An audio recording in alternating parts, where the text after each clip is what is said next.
우리의 신앙이 다시 한번 부활 신앙으로 부활할 수만 있다면 우리가 이 땅에서 절망 가운데 있는 수많은 사람들에게 오늘 또 소망의 아이콘이 될 것입니다.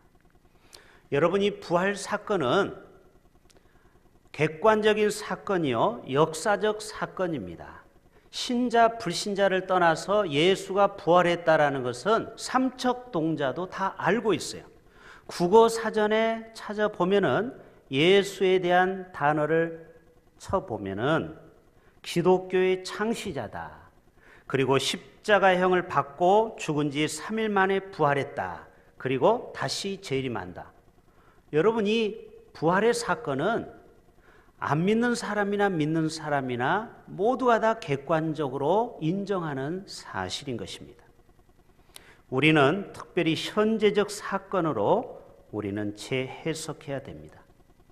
부활하신 예수님은 2000년 전에 부활한 것으로 끝난 것이 아니고 오늘 2020년도를 사는 현대인 우리에게도 이 부활의 사건은, 부활의 능력은 동일하게 나타나야 될 줄로 믿습니다. 그래서 예수님의 부활은 내 부활이 되어야 되고 예수님의 승리는 나의 승리가 되어야 하는 것입니다. 오늘 본문은 예수님이 죽은 지 무려 사흘이 아닌 나흘이 된 그 나사로를 살리는 사건입니다. 그때 나사로에게 한 말씀이 오늘의 말씀이요, 예수께서 이르시되 나는 부활이요, 나는 부활 그 자체요 생명이니 나를 믿는 자는 혹시 죽었다고 해도 내가 너의 오빠 나사로를 살릴 수 있는 부활의 능력이다, 이것을 말씀하고 있어요. 이 장면을 오페라로 제가 재현해 보았습니다. 여러분, 그 푸치니 오페라에 보면은 두란도트라는 그 극에 보면은 네순 도르마, 여러분이 잘 아는 그런 오페라죠. 공주는 잠 못 이루고, 거기에 노래를 제가 쭉 들어보니까 마지막 그 장면이 바로 예수님이 우리에게 하고 싶은 얘기가 그 오페라 가사에 담겨 있더라고요. 거기 보면은 빈체로가 나오는데 이거는 이탈리아로 빅토리를 얘기하는 것입니다. 승리. 제가 좀 불러봐도 될까요? 제가 좀 연습을 했거든요. 이 마지막 소절만, 빈체로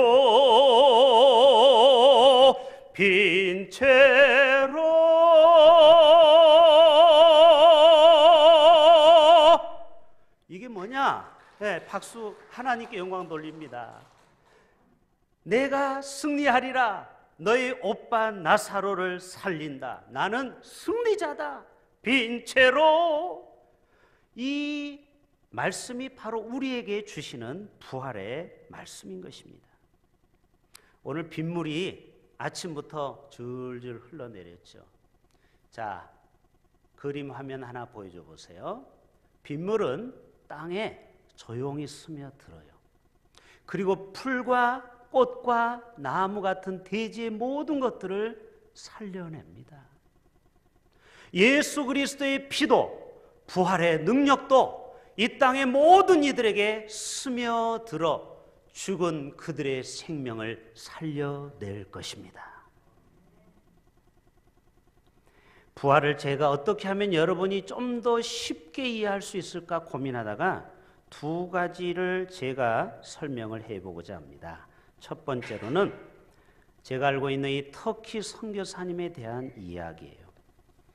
제가 전에 섬겼던 교회 청년이었는데 결혼하더니 태권도 사범인데 터키로 어느 날 떠난다고 저한테 부산까지 내려와서 제가 이렇게 밥도 사주고 축복도 했어요. 여러분, 터키는 6.25 참전 국가입니다. 고마운 나라예요. 그런데 이 터키는 이슬람이 국교예요. 이 터키 선교사가 저들에게 부활을 설명을 해야 돼. 이 부활절에 이렇게 설교를 합니다. 여러분, 제가 여행을 떠났습니다. 여행을 떠났는데 길이 두 갈래로 갈라집니다. 여러분, 시골길을 가는데 내비게이션이 없을 때 갑자기 길이 딱 두 개 나오면 이 길로 갈까 저 길로 갈까 당황스럽죠. 그래서 살아있는 사람에게 길을 한 번은 물었고, 또 한 사람은 죽어있는 무덤에 있는 죽은 자를 향해서 길을 물었습니다. 누가 내 길을 안내해 주었을까요? 살아있는 자가 안내를 해 주었을까요? 무덤에 죽어있는 자가 안내를 했을까요? 당연히 살아있는 동네 사람이 내 길을, 목적지를 안내해 주었다라는 거예요. 마호메트도 석가도 공자도 죽었다라는 거예요. 예수님은 살아서 오늘 또 우리의 인생의 길을 보여주십니다. 내가 곧 길이요 진리요 생명이니 나로 말미암지 않고는 아버지께로 갈 자가 없느니라. 여러분, 천국 가는 길은 오직 예수 그리스도를 따르는 삶이에요. 그런데 그 예수님이 죽은 지 3일 만에 부활하셔서 오늘 또 저와 여러분 가운데 함께 하십니다. 할렐루야. 그래서 여러분, 길을 물으려면 철학관을 찾으면 안 돼요. 어디 돛 닦는 사람 그리고 무당을 찾으면 안 돼요. 길이요 진리요 생명 되시는 예수님, 부활의 예수님께 가시면 그분이 여러분의 인생의 길을 반드시 가르쳐 주십니다. 말씀으로 가르쳐 주시든지 꿈으로, 계시로, 환상으로, 또 성령의 감동으로, 또 믿음의 사람을 통하여 우리에게 이렇게 하면 좋겠습니다. 여러분, 이 길이 우리의 인생의 길을 안내하는 길인 것입니다. 두 번째로는요, 사진 하나 보여드릴게요.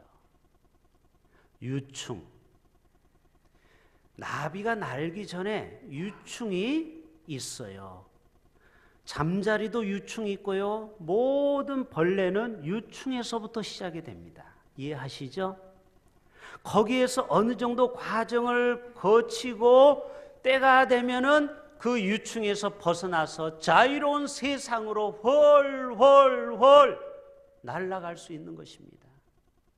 바로 예수님은 3일 동안 유충처럼 무덤에 갇혀 있었어요.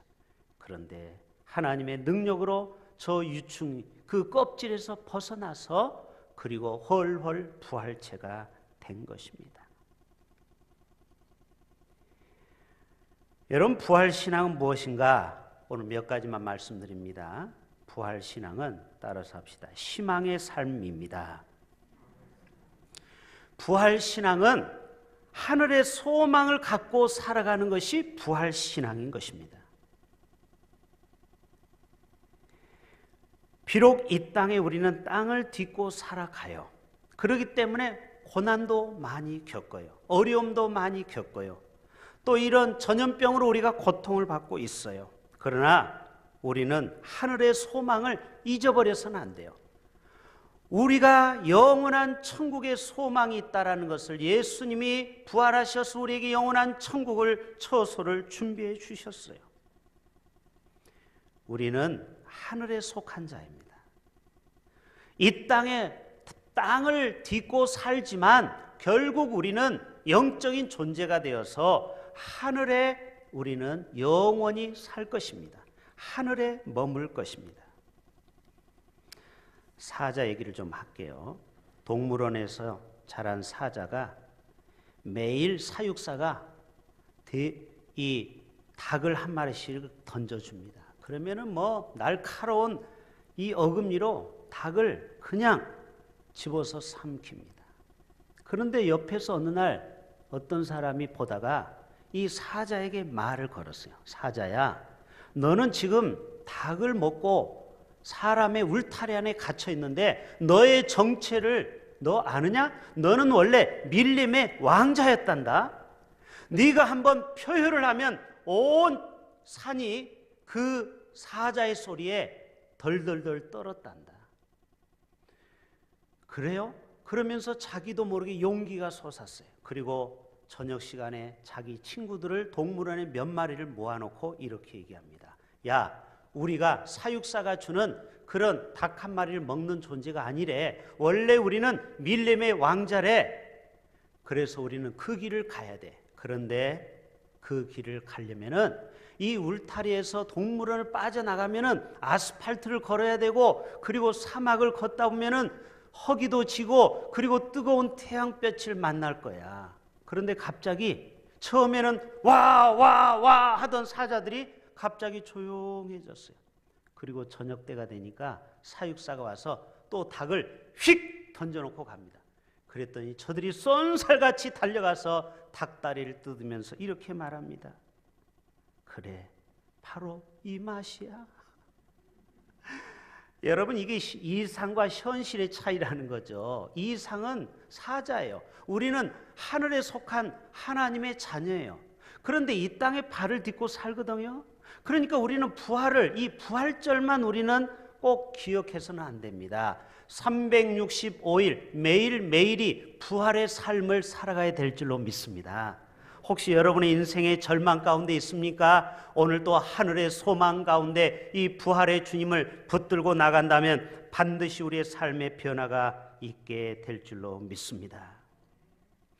송명희 시인 한번 보여줘 보세요. 이분이 책을 어마어마하게 많이 썼죠. 시를 어마어마하게 많이 썼고요. 이 사람 노래로 부르는 복음성가가 수백 곡이 됩니다. 그 중에 하나가 나 가진 재물 없으나 나 남이 가진 지식 없으나, 이런 찬양이 있죠. 나 남에게 있는 건강 있지 않으나. 여러분, 이 아가씨는 천성적으로 전신 지체 장애자로 태어났습니다. 너무너무 슬픔 속에 살아가다가 자기도 사춘기를 맞이하면서 애들은 학교를 가는데 자기는 학교를 갈 수가 없어요. 말을 못하고 걸을 수가 없기 때문에 그가 하나님을 만나고서 이렇게 처절하게 부르짖었습니다. 하나님, 정말 하나님이 살아계시면 저를 만나 주세요. 저는 이 몸으로 도저히 살아갈 소망이 없습니다. 그때 고린도전서 15장을 읽게 됐어요. 이 고린도전서 15장이 장례식 때 많이 쓰는 본문이거든요. 거기 오면 부활에 대한 내용이 나와요. 10절에 이런 내용이 나와요. 그러나 내가 나된 것은 하나님의 은혜로 된 것이니 내게 주신 그의 은혜가 헛되지 아니하여 내가 모든 사도보다 더 많이 수고하였으나 내가 한 것이 아니요 오직 나와 함께 하신 하나님의 은혜로다.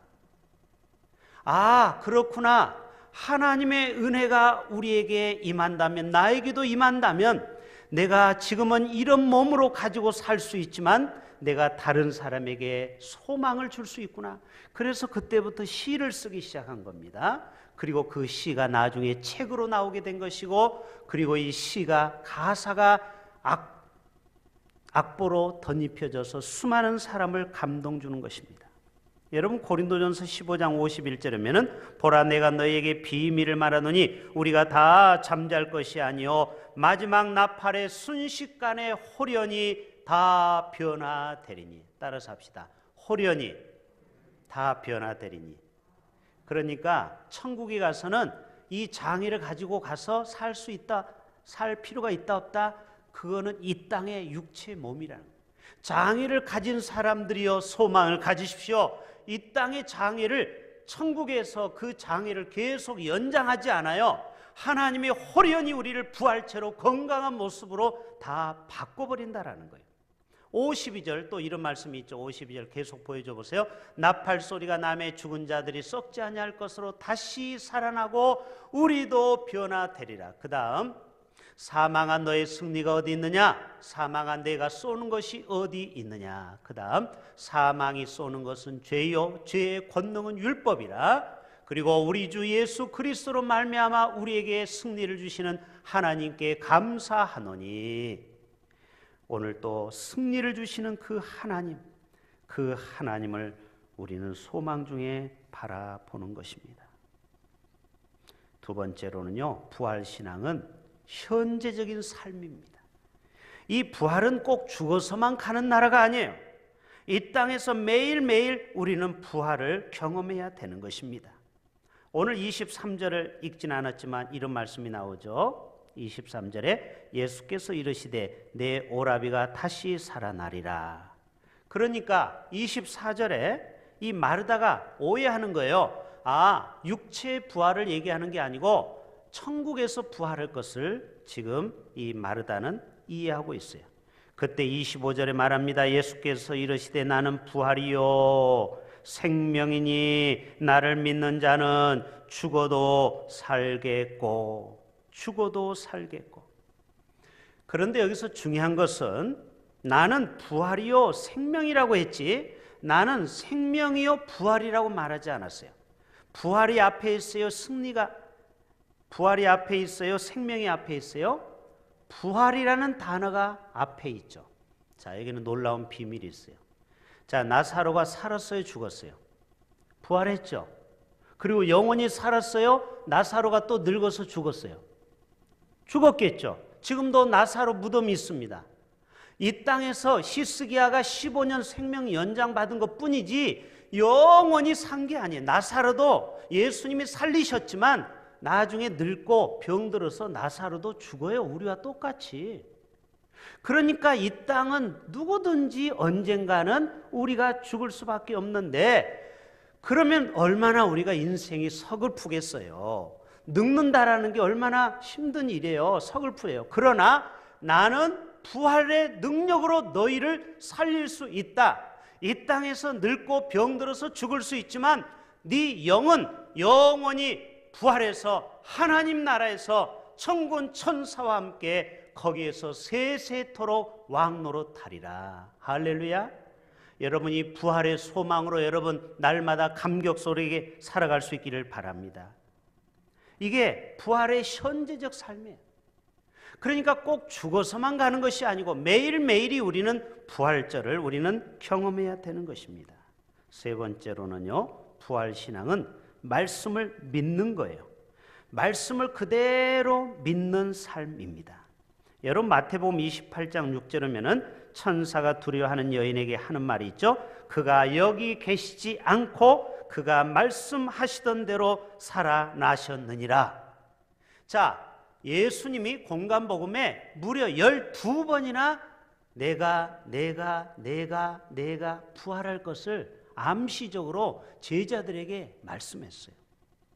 마태복음 16장 21절에 보면 예수께서 자기가 예루살렘에 올라가 장로들과 대제사장들과 서기관들에게 많은 고난을 받고 죽임을 당하고 제3일에 살아날 것을 제자들에게 비로소 나타내시니, 분명히 내가 3일 후에 부활할 것을 성경에 여러 번 말씀하셨어요. 또 마태복음 17장 23절에 죽임을 당하고 제3일에 살아나리라 하시니 제자들이 매우 근심하더라. 여러분, 예수님은 이 땅에서 부활의 사건을 제자들에게 여러 번 말씀했어요. 여러분, 아브라함을 보세요. 여러분, 아브라함이 믿음으로 우리에게 모든 사람의 조상이 되었어요.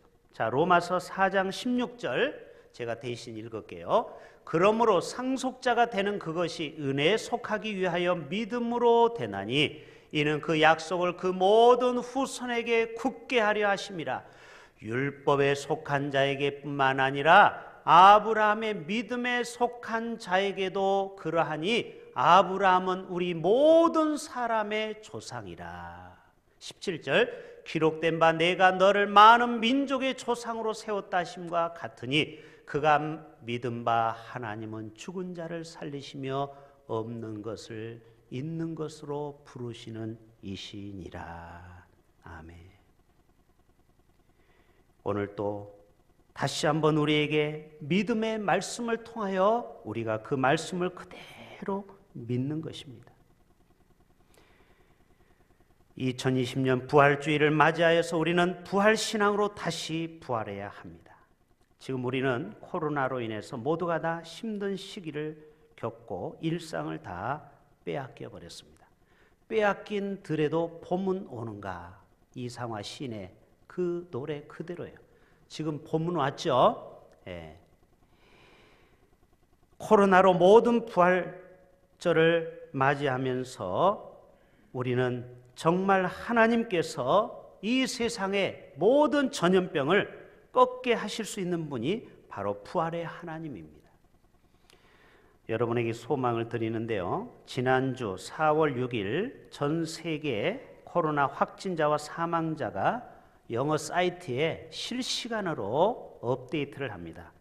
그 영어 사이트에 오면은 전 세계 확진자가 실시간으로 올라가는데 지금 우리나라가 확진자가 17위로 뚝 떨어졌고요. 사망자가 23위로 많이 떨어졌어요.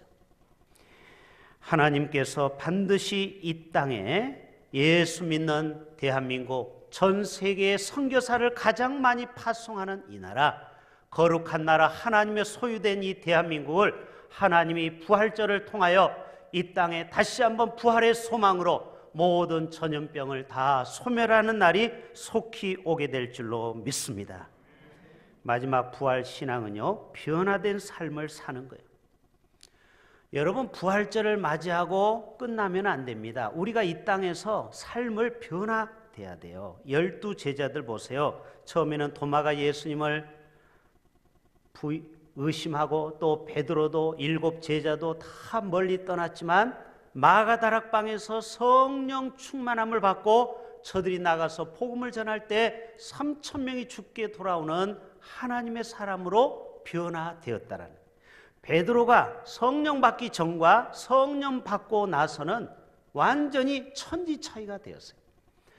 여러분, 예수님은 부활하시고 지금도 하늘 보좌에 계시지만 예수보다 더 좋은 보혜사 성령을 우리에게 보내주신 줄로 믿습니다.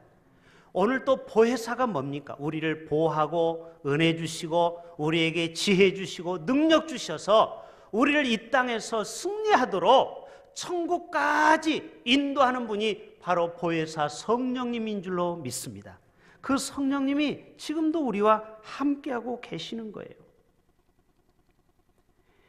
레프 톨스토이의 소설 부활이라는 내용이 나옵니다. 자, 아주 두꺼운 책이죠. 세계 문학 전집에 이 책을 안 읽어본 사람이 없어요. 세계 문학 전집을 읽어본 사람은 반드시 레프 톨스토이의 부활이라는 책을 읽어보게 됩니다. 여러분, 이 책의 내용은 어떤 내용이냐면은 한 소년을 유린한 한 귀족이 있어요. 그가 도덕적으로 타락했다가 그의 도덕성을 회복하는 거예요. 부활하는 거예요. 그런 내용이에요.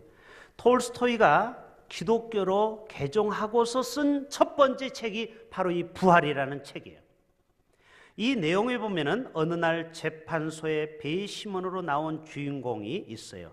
네흘루도프라는 공작이에요.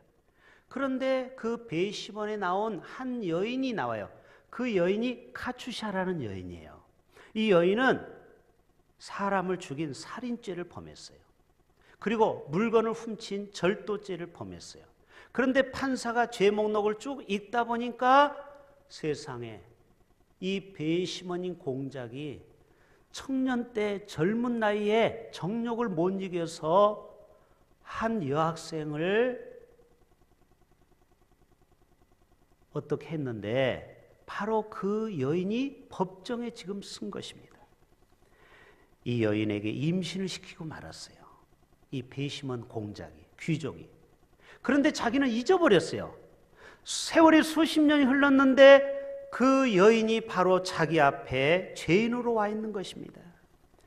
그때 이 카추샤를 감형하는 운동을 벌입니다. 왜? 죄책감 때문에. 나 때문에 이 여자가 인생이 망가졌기 때문에 내가 어떻게 하든지 이 여인의 인생을 보상하고 싶어서 이 형량을 줄이게 됩니다.